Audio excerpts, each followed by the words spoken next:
Different History by Sujata Bhatt is used to talk about the issues of globalisation and colonisation that are occurring in India in the present day and earlier on. And it shows how she is opposed to these ideas due to the loss of culture and the loss of heritage that comes with them. The poem begins, "Great Pan is not dead, he has similarly emigrated to India." Great Pan is the ancient Greek god of nature, and he's saying he is not dead, but he has simply moved to India for a better life, a better benefit, more of a purpose. Here the gods roam freely, disguised as snakes or monkeys. Every tree is sacred, and it is a sin to be rude to a book. This sort of idea suits Pan's styles. Being the god of nature, he'd like these sort of things. Here the gods roam freely, disguised as snakes or monkeys. This is a contradictory tone. These are juxtaposed ideas here, freely and disguised. This shows that gods are free to come here and roam. Foreigners are free to come and implement whatever they want, but they still must accept the style, the ideas of the people. Every tree is sacred, and it is a sin to be rude to a book. So this goes on to say how literature is lovely and beautiful. The gods succumb to being animals, so they adopt the new culture, and they cannot separate themselves from the locals, and they do not want to lose touch with their original roots. Here there's an indentation, accentuates the action that is about to occur. It is a sin to shove a book aside with your foot. It is a sin to slam books down hard on a table. A sin to toss one carelessly across a room. So there's a use of forceful tone here, shove, slam, toss. So this is showing how you don't want to mess with literature. And the anaphora is used, it is a sin, a sin, a sin, to implement how this is a very bad thing, to amplify how terrible the action is.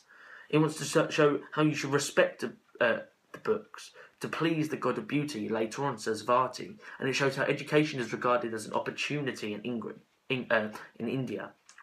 You must learn how to turn the pages gently without disturbing Sarasvati. So you want to be sacred and use your divinity of the area and the garden of the gods. The sin contrasts sacred and adds emphasis to what you must not do. You do not want to displease the Hindu god of knowledge, Sarvasti, without offending the tree from whom the paper is made. So it's saying that there's an appropriate use of the tree being chopped down by making it into something so beautiful as literature, as nature is beautiful in the same way.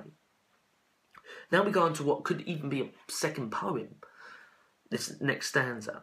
Which language has not been the oppressor's tongue? Which language truly meant to murder someone?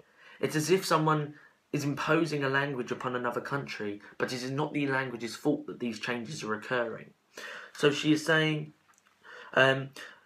losing the culture is due to adopting a second language over your mother tongue. And the oppressor could be seen as a conqueror, such as the British Empire coming over and taking over India and implementing its Western culture there.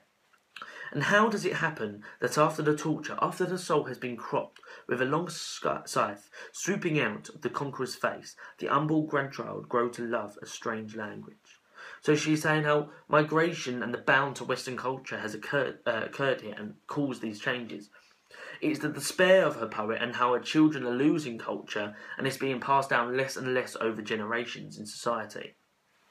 She states grandchildren, so she is addressing the older, wiser generation, as she wants them and she believes that they are the only ones who can stop this. It shows that the wiser population are clever enough to oppose these changes. The repetition of the phrase, which language, exudes an accusative tone, expressing severe criticalness in her expression to these changes. Alright, you've got the assonance, the repetition of the internal syllables, the double O in book, foot, books, room, wood, swooping, and this shows how even with globalisation there's still some original heritage that goes throughout the poem.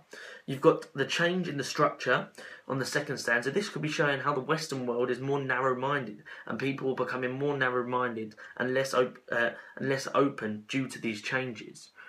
She wants to describe how she personally is unaffected by globalisation and Western society and maintains the original culture and wishes for more people to do so.